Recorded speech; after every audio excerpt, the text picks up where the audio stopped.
사랑합니다. 축복합니다. 할렐루야.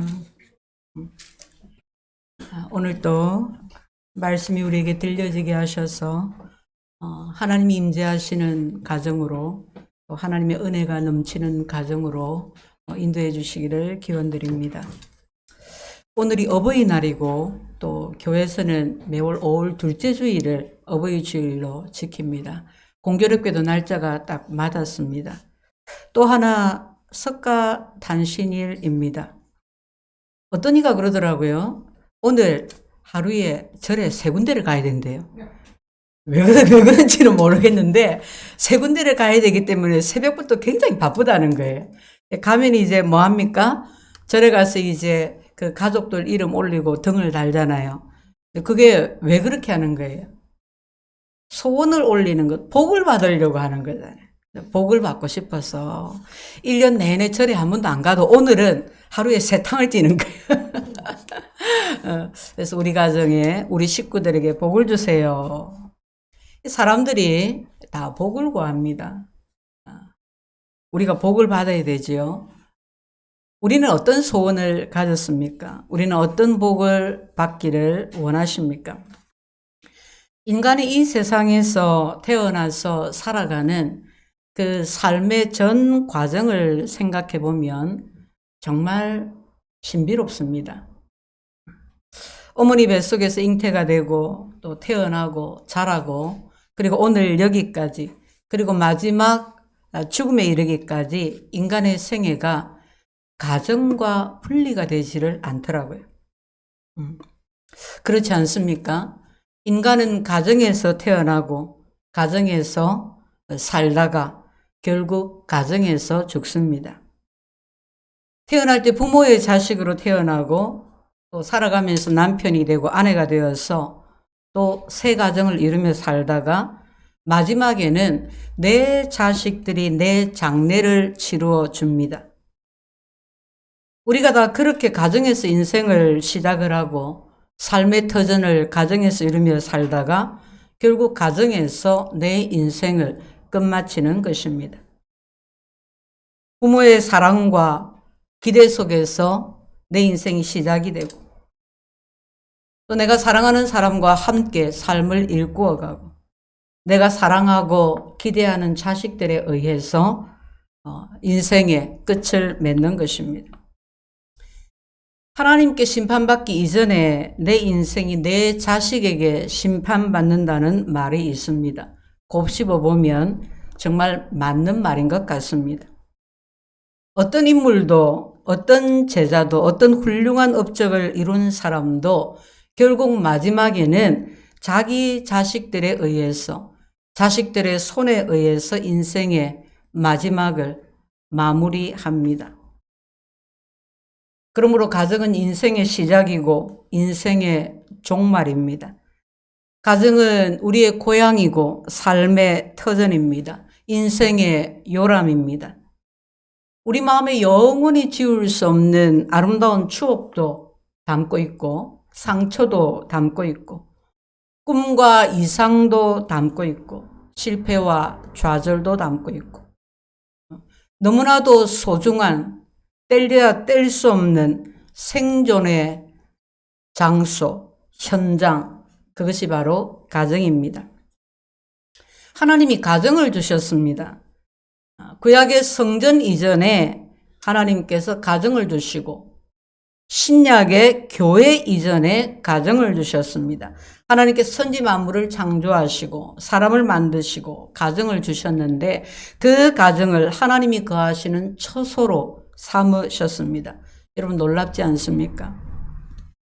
아름다운 것도 많고 멋진 곳도 너무 많은데 에덴 동산이 있는데 하나님께서 에덴 동산을 거처로 두신 것이 아니라 하나님께서 아담과 하와의 그 가정에 하나님이 거하신 것입니다. 하나님이 거하시니 가정은 거룩한 곳입니다. 하나님의 은혜가 있는 곳입니다. 성령의 능력의 역사하심이 있는 곳입니다. 할렐루야. 성도 여러분, 우리 가정은 우리 가족만 사는 곳이 아니라 하나님이 함께 거하시는 초소이기 때문에 가정이 병이 들고 가정이 무너진다는 것은 하나님의 초소가 무너진다는 것이고 하나님의 임재를 상실하게 된다는 것이고 이 땅에서 이루어질 하나님의 나라를 잃어버리게 된다는 것입니다. 정말 생각할수록 가정을 주시고 가정에 거하시고 가정에 베푸시는 은혜가 놀랍고 감사합니다. 여러분, 모든 종교가 가정을 떠납니다. 그 종교의 수행자들을 한번 보십시오. 그 종교에서 말하는 바를 가장 잘 이루는 사람들이 수행자들이잖아요. 불교는 가정을 버리고 출가합니다. 그래서 저 깊은 산 속에 들어가, 절에 들어가, 거기서 이제 돌을 닦지요. 갖은 노력을 다하고, 선행을 다하고, 수행을 다하고, 그렇게 해서 해탈에 들어간다고 합니다. 가정이 파괴되는 것입니다. 천주교도 가정을 떠납니다. 금욕하고, 절제하고, 노동하고, 그러면서 일생을 살아갑니다. 가정을 떠나는 것입니다. 일반적으로 모든 종교의 영성은 가정을 떠나서 얻는 것이라고 생각을 합니다. 기독교회 안에도 그런 것들이 있습니다. 이단 사이비들이 그렇게 하고 있습니다. 가정을 떠나야 은혜를 받는다고 합니다. 가정을 떠나서 금식하고 기도하고 그래야 환상을 보고 그래야 대단한 능력을 얻는 것으로 생각을 합니다. 가정을 떠나서 하나님만을 섬겨야 한다고 주장합니다. 그렇게 이단 사이비 집단들이 가정을 파괴합니다. 여러분, 이단에 빠지면 제일 먼저 가정이 무너집니다. 하나님께서 이 세상을 창조하실 때 가장 중요하게 여기신 것이 가정이었습니다. 하나님께서 말씀 한마디로 천지를 창조하십니다. 하나님이 가라사대, 즉 하나님이 말씀하시기를 있으라 하시니 어떻게 해요? 있으라 하신 대로 그대로 되었더라. 그대로 만들어졌다, 창조가 되었다. 그러나 가정은 하나님이 있으라 하신 것이 아닙니다. 가정은 하나님의 마음이 들어가고 하나님의 숨결이 들어가고 하나님의 영이 들어가고 하나님의 손이 들어가야 하는 것이기 때문에 하나님의 그 마음을, 그 심장을 그대로 오롯이 담아내야 하는 것이기 때문에 하나님께서 그냥 있으라 말씀하시는 것으로 만들지 않으셨습니다. 하나님께서 아담을 흙으로 만드시고 그 코에 생기를 불어넣으시니 아담이 생명이 되었습니다. 생명은 산영이다. 즉 영혼을 가진, 영원한 생명을 가진 영적 존재로 하나님께서 만드셨습니다. 하나님이 아담을 만드시고 그를 이끌어서 에덴 동산으로 데려가셨습니다. 에덴 동산에 아담을 데려다 놓고 보니까 아담이 혼자 있는 것이 보기에 좋지가 않았습니다. 그래서 하나님이 아담을 깊이 잠들게 하시고 그의 갈비뼈 하나를 취해서 여자를 만드시고 그 둘이 가정을 이루게 하셨습니다. 여러분, 가정은 집이 아닙니다. 건물이 아닙니다. 가정은 남편과 아내가 있는 곳입니다. 가정의 가장 중요한 관계가 남편과 아내입니다. 하나님이 아담에게서 하와를 취해서 서로 사랑하고 서로 돕고 서로 연합하고 그렇게 살아가는 가정을 만드셨습니다. 에덴이 바로 그것입니다. 에덴은 동산이 아닙니다. 아담과 하와가 사는 세계는 지역적인 어떤 곳, 어떤 공간이 아니라 둘이서 마음을 합해서 뜻을 합해서 성품을 다해서 목숨을 다해서 서로 사랑하고 서로 의지하고 서로 도우면서 살아가도록 하나님이 만들어주신 세상, 하나님이 주신 동산, 그것이 바로 가정입니다. 이 가정에 하나님이 함께 하십니다. 이 가정을 하나님이 함께 하시는 처소로 삼으셨습니다. 사람의 인생에, 그 일생에 있어서 가장 중요한 것은 하나님을 만나는 것입니다. 하나님의 은혜를 받는 것입니다. 교회 와서 예배 드리다가 은혜를 받고 기도하다가 또 은혜를 받고, 또 누구는 찬송을 하다가 은혜를 받습니다. 성경을 읽다가 은혜를 받습니다. 설교하는 설교자는 설교하다가 은혜를 받습니다. 장소적으로도 교회에서도 은혜를 받고, 산속에서도 은혜를 받고, 길을 가다가도 은혜를 받고, 학교에서도, 직장에서, 사업장에서도 은혜를 받을 수 있습니다. 그러면 가정은 어떻습니까? 여러분의 가정은 어떻습니까? 당연히 가정에서도 은혜를 받습니다. 은혜를 받아야 합니다. 우리는 가정에서 하나님을 만나야 합니다. 내 삶의 시작이고 내 삶의 전부가 되고 내 삶의 마침이 되는 가정에서 은혜를 받아야 합니다. 가정은 그런 곳입니다.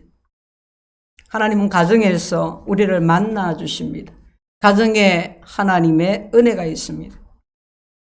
우리가 하나님을 아버지, 하나님 아버지, 하나님 우리 아버지 그렇게 부릅니다. 예수님을 성자 하나님이라고 부릅니다. 영이신 성령 하나님을 보혜사라고 부릅니다. 보혜사는 나를 돕는 자 그런 뜻입니다. 나를 도우시는 하나님이라는 것입니다. 여러분 이런 호칭이 다 가정적입니다. 하나님과 성도의 관계를 들어서 아비와 자녀라 했고 남편과 아내, 신랑과 신부라고 했습니다. 다 가정적인 표현입니다. 가정적인 표현들로 하나님과의 관계성을, 하나님과 우리와의 관계가 어떤 것인가를, 어떠해야 하는 것인가를 잘 보여주고 있는 것입니다. 가정은 하나님의 은혜가 있는, 가정은 우리 인생의 가장 소중하고 귀한 은혜의 현장입니다. 자, 먼저 부모를 한번 살펴보겠습니다. 우리가 가정에서 은혜를 받는데 부모를 통해서 은혜를 받아야 합니다. 본문 31절에 사람이 부모를 떠나 그 아내와 합하여라고 말씀하고 있습니다. 자녀가 장성해서 결혼을 하고 가정을 이루게 되는데 거기에 부모를 떠나는 것이 전제가 되고 있습니다. 부모를 떠난다는 것이 무엇일까요? 부모를 떠난다는 것은 첫 번째로 외적으로 떠나는 것입니다. 결혼을 했으면 공간적으로 부모를 떠나야 합니다. 부모에게서 분가해서 독립된 새 가정을 이루는 것입니다. 다음으로는 내적으로 떠나야 합니다. 부모로부터 정신적으로, 경제적으로 떠나는 것입니다. 또 좋지 않은 것들로부터도 떠나야 합니다. 부모에게서, 가정에서 어린 시절 받은 상처들, 나쁜 습관들, 또는 성품, 혈기를 부리고 분노하고 그런 부정적인 자상들, 감정적이고 의존적인 것들로부터 떠나야 합니다. 여러분 이런 것들은 다 어려서부터 형성이 된 것입니다. 유전적인 것들도 있습니다. 잠재되어 있는 인간의 불행의 그런 요소가 되는 거의 모든 것들은 다 부모로부터 유전적으로 또는 환경적으로 받은 것들입니다. 이런 것들로부터 떠나야 합니다. 세 번째는 영적으로 떠나는 것입니다. 영적으로 떠난다는 것은 불신앙의 세계로부터 떠나는 것입니다. 세상이 말하는 그 모든 가치관으로부터 떠나는 것입니다. 세속의 전통과 사주팔자 이런 것들로부터 그런 관습으로부터 떠나는 것입니다. 떠나서 어디로 가냐? 하나님의 세계로 들어가는 것입니다. 하나님의 말씀 안으로, 하나님 나라의 가치관으로 들어가는 것입니다. 거기서 새 가정을 세우는 것입니다. 부모에게서 떠나라고 하니까 이게 무슨 불효냐 그렇게 말할 수도 있습니다. 그러나 여러분 이렇게 떠나야지 부모에게 효도할 수 있습니다. 이렇게 떠나야 효자가 되고 효녀가 될 수가 있습니다. 부모가 싫어서 부모와 다투고 부모에게 원망과 미움을 품고 떠나는 것이 아닙니다. 많은 가정들이 부모를 떠나는데 불효자의 모습으로 부모를 떠나갑니다. 원망과 미움을 안고 떠납니다. 평생 부모와 등지기도 합니다. 어려서 가정에서 받은 상처가, 부모에게서 받은 아픔이 너무나 커서 깊어서 성인이 되었어도 그 부모와의 갈등을 제대로 해결하지 못하고 떠나가는 경우가 많습니다. 그런데 여러분, 참으로 놀랍고 감사한 것이 하나님의 세계로 들어가게 되면, 예수를 믿고 그 믿음의 세계 안으로 들어가게 되면 그 치유되지 않을 것 같은 어린 시절의 상처가 치유가 된다는 것입니다. 부모에 대한 원망과 미움이 치유가 된다는 것입니다. 예수님 안 믿는 부모라고 해서 등한히 여기지 않습니다. 믿지 않는 부모를 바라보면서 정말 안타까운 마음으로 더 기도하게 되고 더 잘 섬기려고 노력을 합니다. 예수 잘 믿는 부모는 두말할 것도 없죠. 너무 감사하죠. 그 부모님이 주의 나라를 위해, 주의 교회를 위해, 주의 복음을 위해 기도하며 가정을 잘 건사하며 그 신앙함을 자손들에게, 교회에, 이웃에게 흘려보내는 그런 믿음의 부모라면 말할 것도 없죠. 그러나 어떤 부모이든 인간적인 약점이 있고 허물이 있습니다. 그리고 그 부모의 연약함이 나에게 상처를 주었습니다.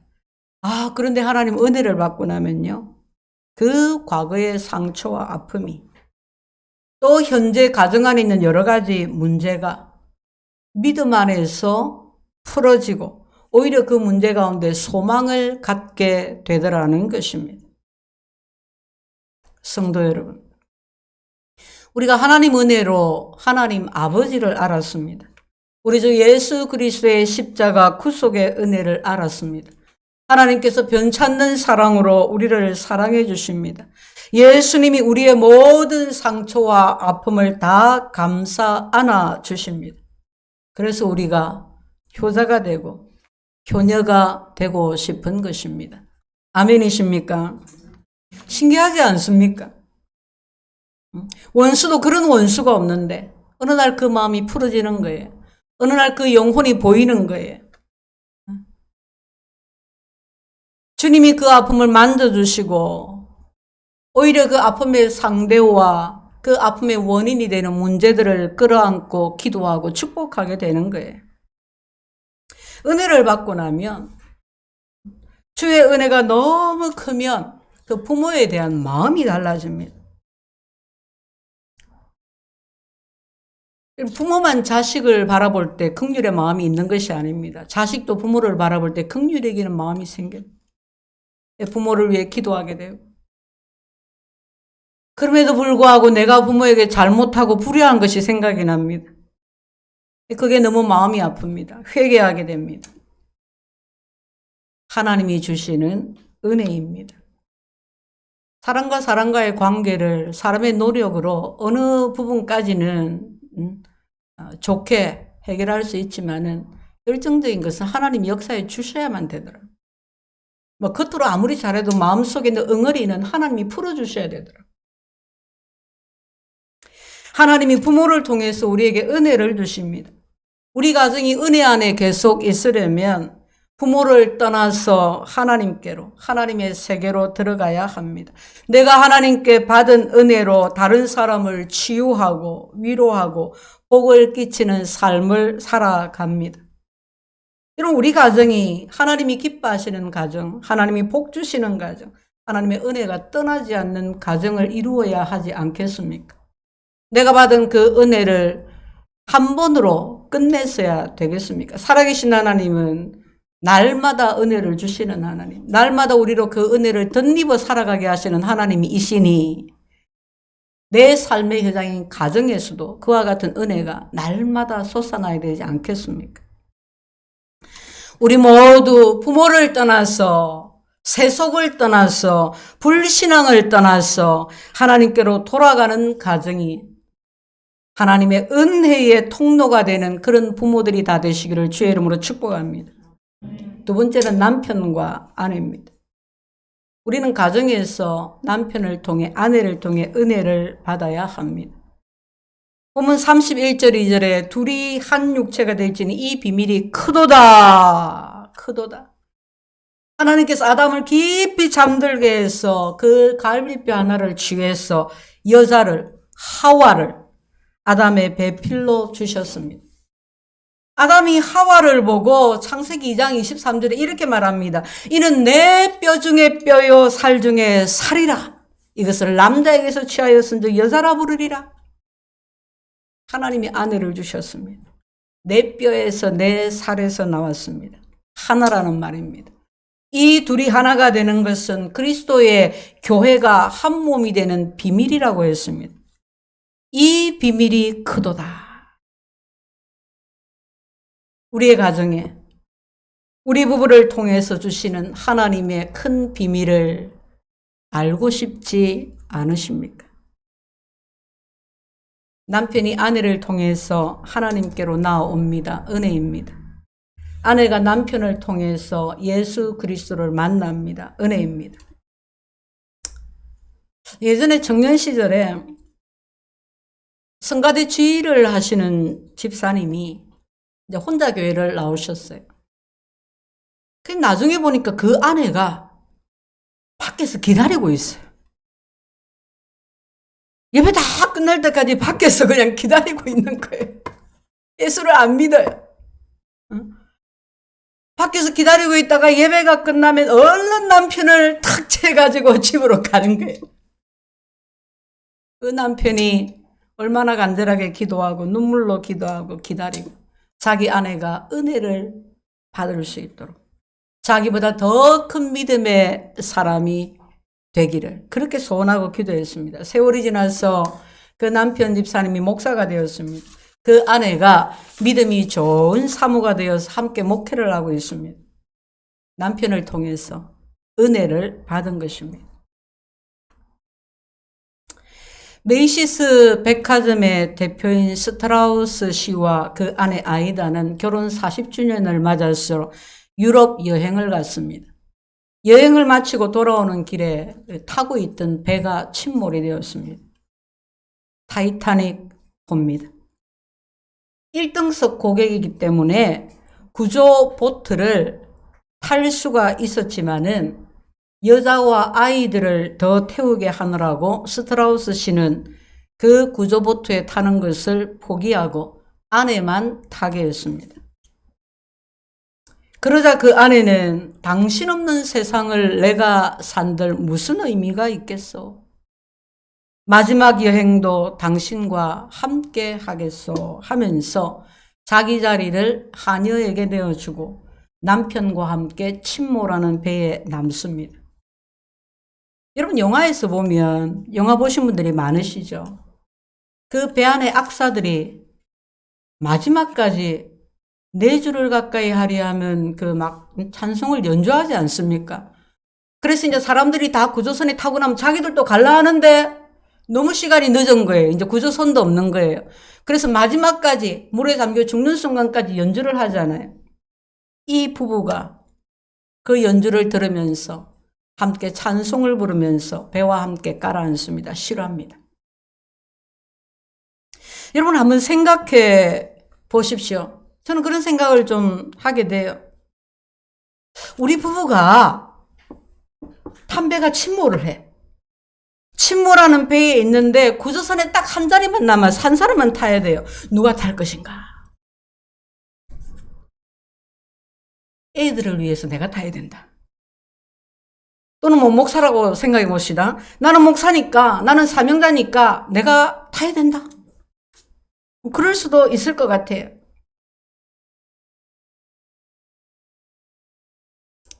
그럼 제가 드리고자 하는 말은 그 스트라우스 씨 부부처럼 이타적이어야 한다. 죽음 앞에 의연해야 한다. 부부는 같이 죽어야 한다. 그게 아닙니다. 둘 중에 하나는 살아야죠. 그게 아니고 남편과 아내의 관계에 대해서 생각해 보고 싶은 거예요. 어떤 남편과 어떤 아내였느냐는 거죠. 그들의 삶이 어땠느냐는 거예요. 가정의 중심에 부부가 있습니다. 부부 관계가 어떠냐 하는 것으로 가정이 행불행으로 이어집니다. 성도 여러분, 어떤 남편입니까? 어떤 아내입니까? 목사님 왜 어버이 주일에 막 자꾸 뭐 부모를 떠나라 하고 남편 이야기, 아내 이야기를 하느냐? 그 가정의 중심이 부부이기 때문에 그래요. 남편과 아내의 관계가 주 안에서 건강해야 부모에게 효도도 해요. 둘이 날마다 찌그락거리면은 효도고 뭐고 아무것도 없어요. 한 20년 전에 수용로 교회에서 세계 선교대회를 했습니다. 그때 주 강사이신 분이 당시에 카자흐스탄 부흥을 이끌고 있는 모 선교사님이었습니다. 그분이 이제 주 강사로 오셔서 설교도 하고 뭐 간증도 하고 선교 사례도 나누고 그렇게 했습니다. 이제 그분이 이제 그 선교하시면서 여러 가지 있는 일들을 뭐 보여주면서 또 간증을 하면서 그러다가 이제 끝쯤에 자신은 좋은 남편이 아니라는 것을 깨달았다는 거예요. 깨달은 지가 얼마 안 되었다는 거예요. 자기 아내가 자기 때문에 상처를 많이 받았다는 것을 최근에야 깨달았다는 거예요. 그리고 자기 아내가 얼마나 사역을 성공적으로 잘하고 있는지 그 여자 선교사님이 정말 사역을 잘하고 있어요. 그것을 나누었어요. 간증이 마치고 사회 목사님이 나오셔서 이 자리에 선교사님의 사모님이 저기 계신데 나와서 인사 한번 해주십시오. 그랬어요. 정적이 흘렀습니다. 그 사모님 끝까지 안 나왔습니다. 그 앞에 서 있는 그 선교사의 그 입지가, 와, 그게 막 전달이 되는 거예요. 그래서 제 마음에 상처가 아직 치유가 되지 않은 거구나. 진행형이구나. 내만 깨달았다고, 야, 내가 정말 미안하다 한다고 해서 그게 다 해결이 되는 것이 아니다. 용서를 구해야 하고, 그 마음이 풀어지고 용서해 줄 때까지 기다려야 되는 거구나. 섣불리 나와서 할렐루야 한다고 그게 되는 게 아니구나. 막 내가 좋다고, 내만 준비가 되었다고, 그렇게 해서는 안 되는구나 하는 것을 깨달았어요. 전체 시간으로는 그게 그렇게 길지는 않아요. 근데 그 정적을 참을 수 없는 정적이에요. 남편을 통해서, 아내를 통해서 하나님이 주시는 은혜가 있습니다. 남편과 아내는 서로 돕는 배필로 하나님이 주셨습니다. 하나님이 주시는 비밀한 은혜가 그 안에 있습니다. 우리 모두 남편을 통해서 또 아내를 통해서 은혜 받는 가정들 되시기를 축복합니다. 세 번째, 자녀입니다. 우리는 가정에서 자녀를 통해 은혜를 받습니다. 자식인 우리가 부모의 장례를 치르게 되는 것처럼 우리 자녀들이 부모인 우리의 장례를 치르게 됩니다. 훗날 장례식장에 선 우리의 자녀들이 어떤 모습으로 내 장례를 치르게 될지를 생각해 보신 적이 있습니까? 내가 어떤 부모로 내 자식에게 남을 것입니까? 여러분 자녀들을 한번 보십시오. 자녀가 부모의 거울이라고 했습니다. 하나님께서 자녀를 통해 보게 하시는 것이 무엇입니까? 하나님이 우리 가정에 자녀를 주시고 여러분 자녀를 주셨다는 그 자체가 은혜고 또 그 자녀들을 양육하면서 자녀들을 통해 하나님 주시는 은혜가 있는데 그 은혜가 무엇인지 아십니까? 그 은혜에 감사하고 계십니까? 아이를 잉태하고 낳고 기르고 보호하고 가르치고 여러분 때때마다 자녀를 통해서 깨닫게 되는 것이 너무나 많지 않습니까? 안 하던 기도도 하게 되고 뭐 별로 부족한 것이 없어서 간절하지 않는데 자녀에게 문제가 생기면 막 간절해지고 가장 중요한 것이 무엇인지 알게 하시고 자녀와 함께 꿈꾸게 하시고 자녀가 성장할 뿐만 아니라 그래서 부모도 함께 성장해가고 자녀가 하나님 주신 축복입니다. 가정은 하나님의 임재를 볼 수 있는 경험할 수 있는 은혜의 현장입니다. 성도 여러분, 가정에 하나님의 역사가 있습니다. 여러분 가정이 하나님이 머무시는 거룩한 처소요 임마누엘 은혜의 현장입니다. 우리가 기도 중에 하나님을 만날 수 있습니다. 성경을 읽다가 하나님을 만날 수 있습니다. 교회에서 직장에서도 만날 수 있습니다. 그러나 무엇보다도 하나님은 우리 가정에서 우리를 만나 주기를 원하십니다. 부족한 부모지만, 성숙하지 못한 부부지만, 죄송한 마음으로 가득한 자녀지만 하나님께서 부모를 통해 은혜를 주시고 하나님이 짝지어 주신 남편과 아내를 통해서 은혜를 주시고 또 우리 자녀들을 통해서 하나님께서 우리에게 은혜를 주십니다. 우리 가정이 우리 삶의 은혜의 현장인 것입니다. 사랑하는 성도 여러분, 은혜의 부모가 되십시오. 은혜의 배우자가 되십시오. 은혜의 자녀가 되십시오. 가정에 하나님의 은혜가 흐르게 하십시오. 그리하면 여러분의 가정에 놀라운 하나님의 역사가 펼쳐질 것입니다. 생명의 역사가, 치유의 역사가, 구원의 역사가, 믿음의 역사가, 날마다 하나님 주시는 응답의 역사가 그치지 아니하고 이어질 것입니다. 우리 모든 가정들에 하나님의 은혜가 넘치는 우리 가정들이 은혜의 현장이 되시기를 예수 이름으로 축원드립니다. 아멘. 주님 감사합니다.